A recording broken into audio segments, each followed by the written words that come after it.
Hey, friends! All right, it says I'm live, hoping that's true. I am so excited to have this working correctly, I hope, and going live and talking to you guys. All right, so here we go. Um, I just moved, and my kids dubbed this house the Vanilla House. So we are going to call this my Vanilla Craftroom. And, you know, I showed you guys my craft room before. If I can remember later, I'll add a link up at the top that goes to that video. It's called Introducing My Craft Room, and it's in the playlist that's called Introducing. But, anyways, I am thrilled to show you guys kind of how I plan and organize things. Maybe more from the ground up. Maybe not exactly the ground up, since, I kind of have an idea of what I was going to do, anyways. But it will be much more um, from the beginning than the other video where I just showed you what it looked like done. And what it looked like done was awesome, but it's not really, the same as, hey, let me show you how I did this. And so, yeah, that's what I'm excited to do. Um, Before I go like any farther into this, if there is somebody watching, can you comment? Yes, I can hear you. No, I can't hear you. Those sorts of things, so that I know that we're good to keep going.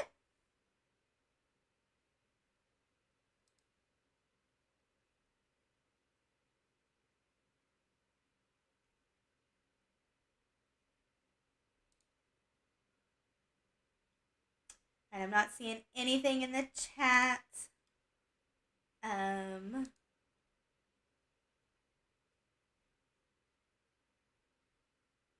all right, I'm not seeing anything in the chat, so hopefully you guys can hear me. All right, so let's kind of get started with what I was hoping to do today. So I am um, sorry. So I tried to get a webcam set up to show you guys a little bit easier around this craft room, but that didn't work out so much. So my computer's actually on a lazy Susan, and I'll be spinning it in a minute. Before we do that, I'd like to show you guys what this room kind of started out as. And um, if you saw the preview, or if you've been following along on my Facebook group, which is Daily Sews and Stuff Friends, then you will probably have seen these things before. But if you haven't, then, well, here we go. If I can get this to cooperate. Come on, open up for me. So this is kind of new for me, doing this software the way that I'm doing it, but I think it's going to work out really cool. It's OBS software, and if I can get this to open, then I will show you guys my screen, and you'll be able to see my screen with me, which will be very helpful. I've also got two monitors going, so hopefully all of this works out well. I'm going to go ahead and transition to my screen. So you guys should be seeing my computer screen now. This is what my craft room looks like at the old house, where I had it all completely done. And that's my, oops. Oh, all right. So that was when you walked in the door, and I had my cutting table and my fabric on my calyx shelves and stuff. And then kind of from the other door, you could see this, where you had my quilting frame and my sewing table and everything. And then that was my projector all set up. So I'm going to cut it back over to my face while I find the other pictures. So that's kind of what I'm aiming for here. I want it to be that level of helpful and nice for me. However, I also need it to function a little bit better. I need more space and more um, storage, and so that's what my focus is now, is on more storage. So these are pictures of what the house looked like when it was, on the market. And when I saw this room, I immediately knew I wanted this to be my craft room. I mean, look at the gorgeous light that comes in. And I love that, like my shiplap walls at the old place, this one has this board and batten, which means I can hang anything anywhere I want to, and that's amazing. It even has it on the ceiling, which will make hanging a projector from the ceiling even easier if that's what I want to do. I love that. So nice. Um, it does have 3 doors. So this door right here is the door into our living room. And then that's that same door right here. And then this door is into our kitchen, which is really nice because in the kitchen, I can have water and things like that. That at my old craft room, it was difficult because sometimes I needed access to water. I had to go all the way inside to get that. And then this is the back door. So I'm really excited about how this is going to work. Let me transition back to my screen so that I can ask my son to leave. I do not want you in this video. I need you to leave. Your daddy is in charge of you now. But the baby's asleep and he Kobe, I am doing a live video and I need you to leave. But he doesn't want me and he's like, my daddy doesn't want me. Thank you. Sorry, guys. All right. So this, that's where, we bought the house. That's kind of where it was. So before we moved in, I went ahead and planned completely what I wanted to do. I actually used the board and batten on those, that picture to count how many boards it was and decide how big the craft room probably was. I also had some exterior measurements from the survey.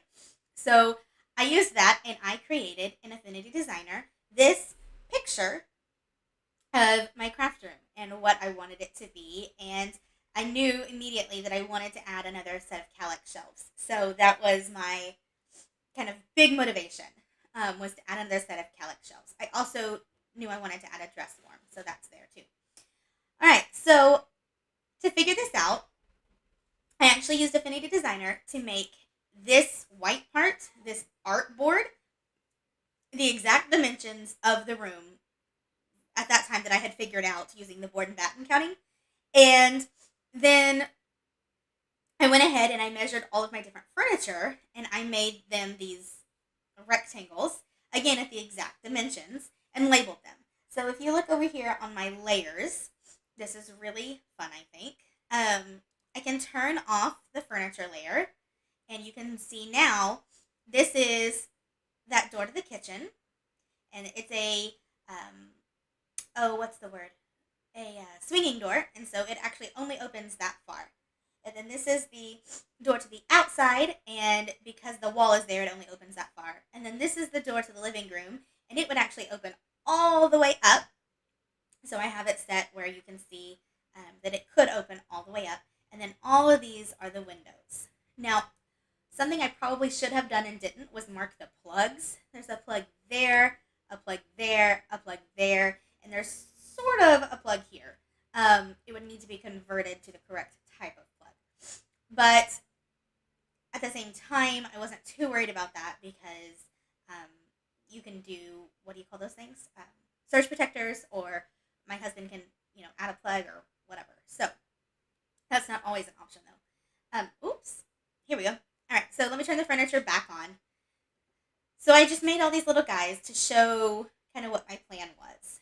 And actually now, I do know I'm going to make some changes. And after I show you guys the actual room, I think we'll play around with Affinity Designer a little bit more. And I'll show you kind of the changes that I'm planning to make and how I'm planning to make them. So let me transition this back to the video.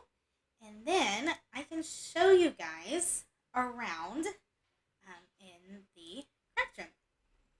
Okay, so let's just kind of start by turning this way so that you can, it looks like Inception there.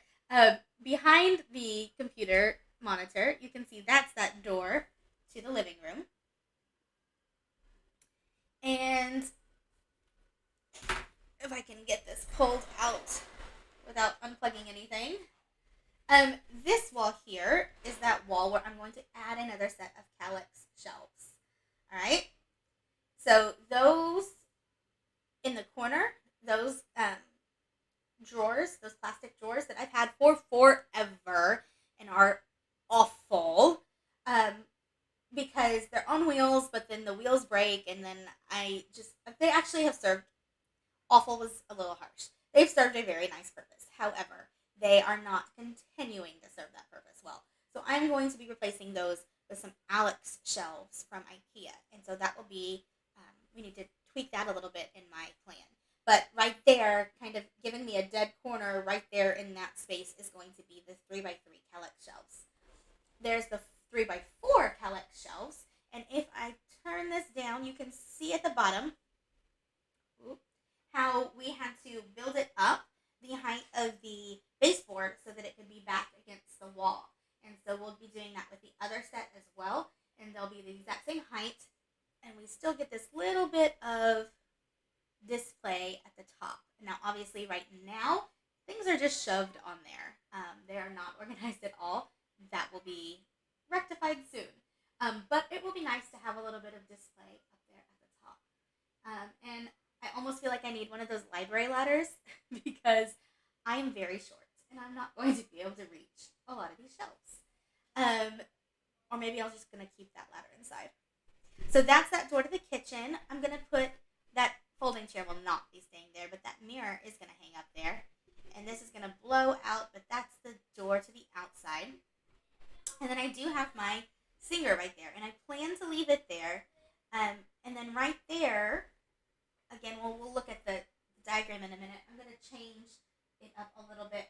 I am going to put a set of drawers there, but not two sets like I had planned originally. Kind of right there in that hole where there's just tall stuff stored right now. There's my cutting table, and that's about where it's going to stay. That gray shelf that's pretty much always been hung above my cutting table is going to get hung up there. But I also think I'm going to hang one of those IKEA bucket things that I have underneath it. And then the projector will kind of be right there. Very similar to how it was in the old craft room. And then we get around to the windows. I have them all closed so that I could do this without it totally blowing out what you are seeing. So here's all of my glorious windows in my frame. And you will notice, possibly, that the frame is not exactly where I had originally intended it. I decided to pull it back from the windows. Rather than facing the windows, it's going to face out into the craft room. And there's a couple different reasons for that. The first reason is because the light coming behind me onto the quilt will probably be easier on my eyes than me kind of looking at it. Another reason is that way I can watch a video or something kind of displayed over here. If I'm standing over there watching it over here, which I do a lot whenever I do like an Angela Walters video or something like that. And then kind of the main reason though is that once I get the poles set up, which are what holds the quilt, the side that you stand on when you quilt has those poles there, and it can't be used as a countertop at all. But the other side, the back side, as long as a quilt isn't loaded on it, you can use it, or sometimes even when it is, you can use it as a counter of sorts. And so that's really, really helpful to me. The downside is you have to crawl underneath it to get to the other side because I don't have any room beside to sneak through. It's just a very small gap. However, if I ever do get my husband to build me a new sewing table, I want it to be less deep. And when it's less deep, then there will be a gap there to be able to walk around. So that's my hope. I want to have a less deep table that makes an L shape. And I'm probably not going to show that on Affinity Designer today because that's not something I'm going to do in the near future. I need him to build that for me first. But that's kind of my hope, is that he'll build me this new sewing table and then a bigger cutting table too eventually. And then those things will get fit into the craft room. So, yeah, and right now, the only machine even out of a box is that serger that doesn't have a box. And so it's just sitting there, right there table and not, oh, sorry, and not being used. It's not even plugged in. So, I need to get my machines out and start trying to use them soon. All right, so let me show you on Affinity Designer what my next step is here. Let's transition over to that. All right, so my frame, I ended up moving it away from the wall, right? So I'm going to click on that rectangle that shows you that it's my frame. And I didn't actually group these guys, so I'm going to have to click on the, oops. I have to hold shift and click on the words too so that they'll move together. I could group them. In fact, let me show you. I can right click and group, and now they will move together at the same time. So I'm going to pull it out from the wall. And if I want to get super precise with how far it really is from the wall, I can show you on like this y-axis right here. So if I typed in 20 inches there, it would move it 20 inches from that wall. Here, let me do something drastic so you can see. Let's type in 0 inches there. And you can see how it went all the way back. And then if I typed in 60 inches, you can see how it would go far away. But I'm guessing from looking right about now that 20 inches is about how far it is from that wall. I do not have a dress form yet. I want to make one. I want to make one that is my body size. I'm probably going to use bootstrap fashion, but if you have a better suggestion, let me know. And I think my trash can will eventually go there when it's not filled with boxes as it is right now. So my sewing table is here, and you can see it's right here next to the door. So this door, when it swings open, kind of gets stopped by the sewing table. And this is so this is what I was saying too about how there's not really a space to walk there. This is my chair, the one I'm sitting in now, and my cutting table is correct. That's there. You can see how that space, got a lot smaller, but there's still enough space for the drawers to open all the way and for me to stand over there. And that's kind of my biggest thing. But I do want to move it just a hair. And I'm going to move it just a hair by deleting one of these drawers. Why am I deleting it? Well, it was made to be the size of my 2 plastic drawers. And I am not going to have that anymore. I'm going to have one Alex drawer that's tall and on wheels. I'm going to go ahead and group these together. Well, maybe. Okay, so I'm going to do it like that so I can get both of them and group them together. Yep, okay. I'm going to do one tall Alex drawers on wheels, and then that'll be basically the same size and shape of the plastic ones that I have. And then I'm going to get a second one that'll be on wheels, that'll be shorter and wider, that will fit underneath my sewing table. And I think that'll be a really good solution because what I've been doing is setting my computer on a box underneath there, and I don't, eventually I'm going to unpack that box, and so having something that will be down there that it can sit on will be great, and it'll give me the right amount of storage, and I checked, and it will fit underneath there. So that's kind of my plan there. So doing that allows me to move this cutting table just a little bit farther away from the frame, and then everybody's a lot happier with that opening easier and still being able to access it on all sides. If I wanted to be really precise about how far it was from the frame, if I click on that and then click on this, a lot of times it gives me it's doing it from the drawers instead of from the frame. But a lot of times, and I don't know how to force it to do the other thing. That's something I need to learn.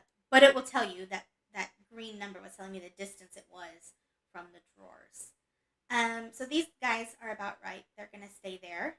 And the mirror is going to go here above this Singer cabinet. I'm going to put some shelves above my sewing table.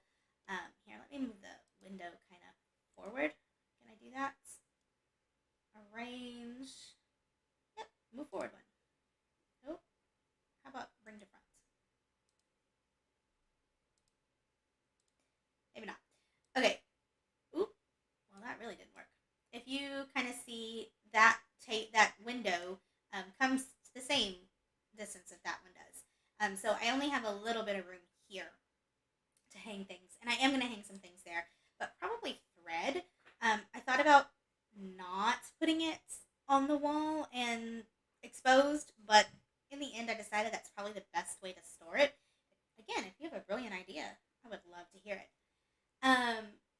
then over here we can talk about the things that I'm planning to add. So this, from IKEA's website, this should be the correct size for these calyx shelves, these 3x3 calyx shelves. And they're going to go right there.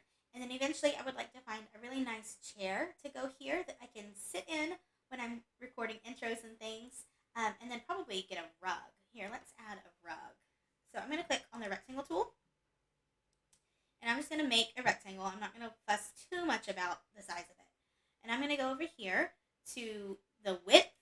And this is in inches, but if I want to do it in feet instead, because I'm guessing it'll be a 4x6 rug, so I can type 4 and I can type FT for feet.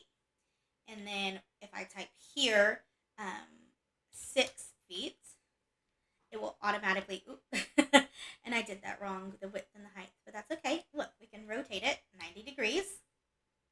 And then I'm going to click on this arrow tool, the move tool, and I can put that rug exactly where I want it. And let's say I want it to be right about there. And then I'm going to right click it, and I'm going to arrange and move it back. That wasn't quite right. All right, I have another idea to make that. See, so I'm learning Affinity Designer as I'm talking to you guys, really.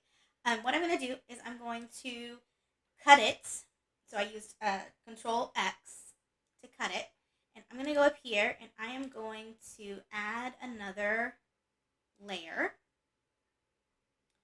And I'm going to call this layer Rug. And I'm going to, while this is highlighted, I'm going to do Control V, which will paste the rug into that. Now I can move the rug layer underneath the furniture layer. And it put it underneath. Now that chair is the same color as the rug. So let me make the rug another color. And then we'll be able to see, the difference there. And if you notice, like all of my door swings are underneath my furniture and things, that's because, let's close this, collapse that.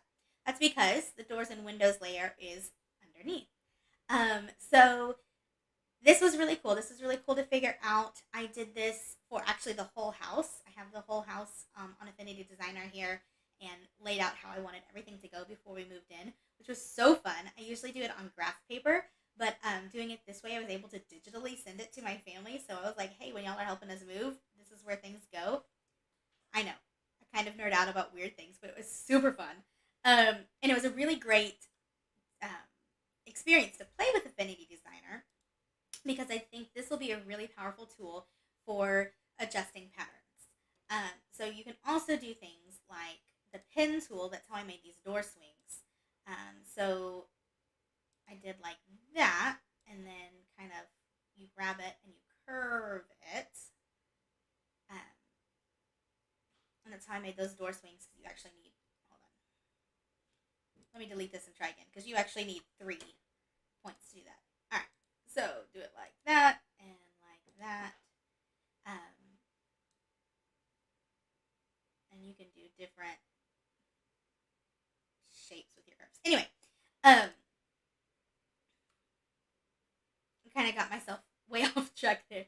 But it was a lot of fun to work with this. And I see a lot of really powerful ways to use this whenever we're adjusting patterns, because Inkscape is great, and lots of people have figured out how to use Inkscape really well, but there's a lot of things that are a little bit janky with Inkscape that I had trouble figuring out and weren't quite as intuitive as it has been to work on Affinity Designer for me.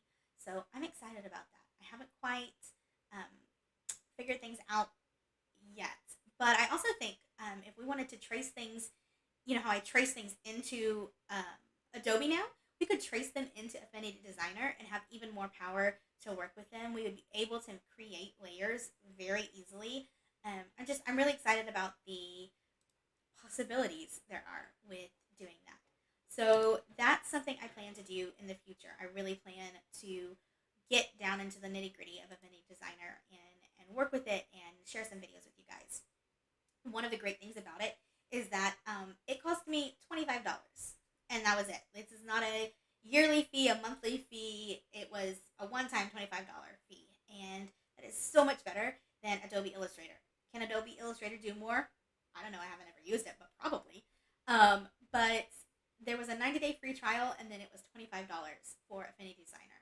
And I also have it on my iPad, which was $10 to get it on my iPad. And so for $35, I've got it on both platforms. And like I said, I find it easy to use. And if I ever get an Apple Pen, I can make that work with my iPad too, which might be really cool.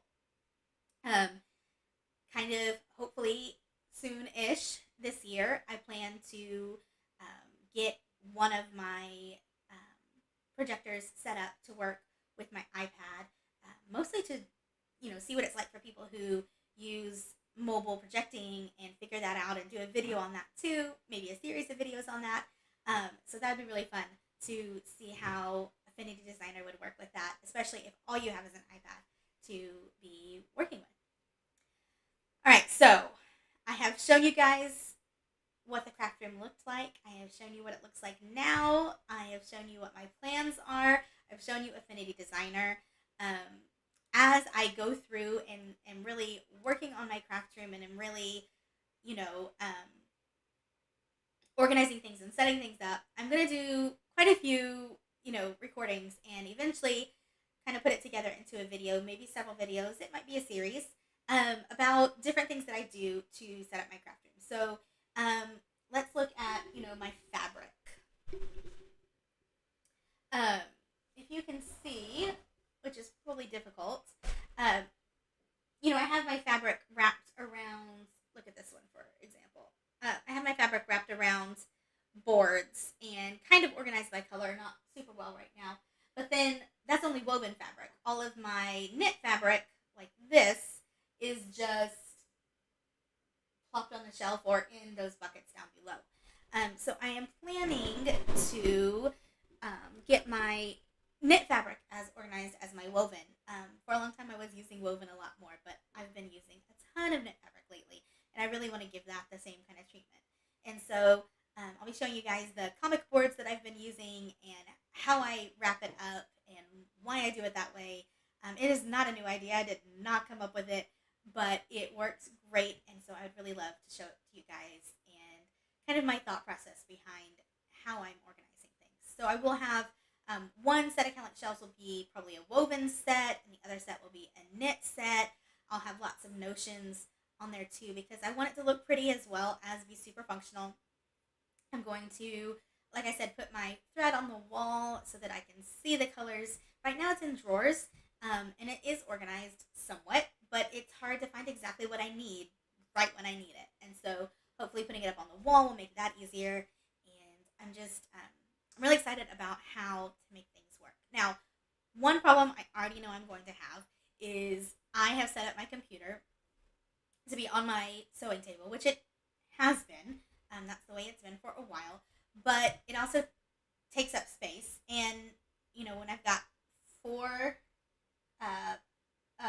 sewing machines too, it gets really tight. So one of the things that I'm hoping is that since I made my frame where I can have it as a counter, that maybe I can put one of my machines or 2 of my machines there, whether it's more storage when I'm not using them or it's for actually sitting there and sewing. We'll see.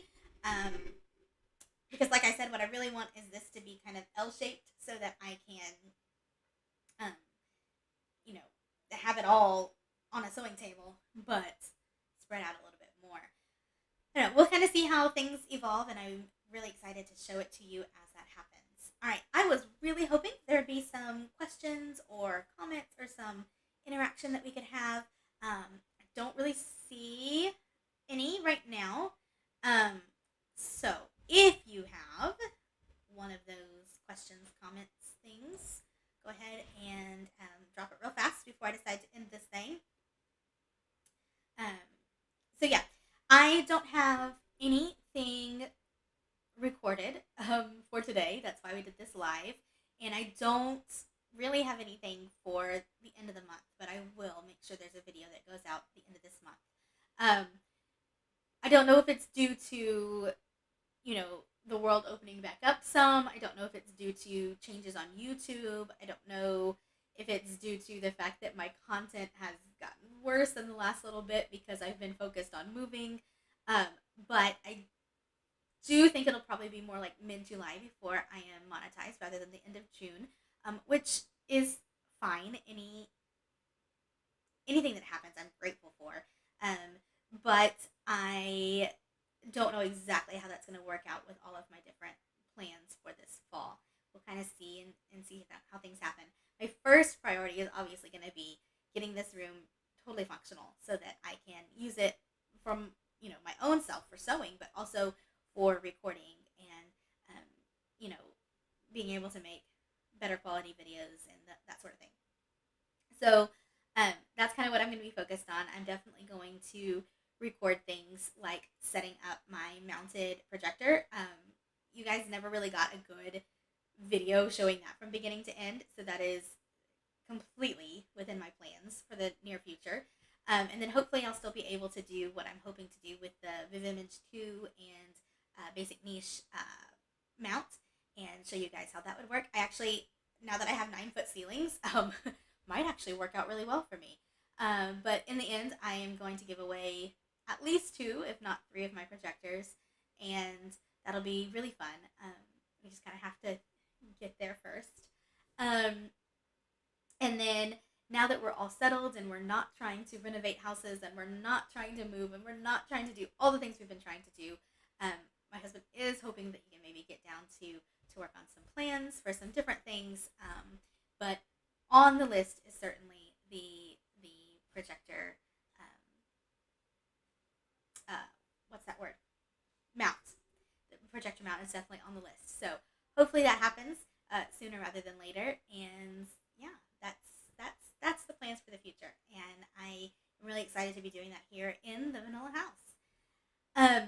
However, our interruption earlier showed us that this is connected to the house, unlike my old one. So that can cause some problems. However, we just got in the mail the other day some locks that we're planning to put on, well, bathroom doors and things, but on one of my doors, the door to the living room.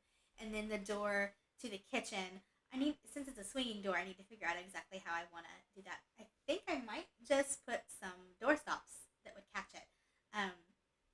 But I don't know. We might also do like a hook and eye or something. So I'm really excited to have a lot more time to focus on this rather than everything else that's going on in my life. But I also have to finish moving before I can really, really keep focusing on daily sews and stuff. And I'm still a mom. I'm still a wife. I'm still a homeschooling mom. So lots of other things going on. But daily sews and stuff is moving up a little bit in the priorities, and I'm very excited about that. All right, guys. I enjoyed doing this live. I hope that you guys enjoyed it too. I hope it was a little bit different than my normal videos, but still interesting. And I hope you will join me the last week of this month for another video. It will not be live. I don't even know what it will be right this second, though. And then we'll continue to do 2 videos a month and get those things out. All right, I'm going to end this before my son walks in another door. Can you hear the screen door banging? I'll see you guys later.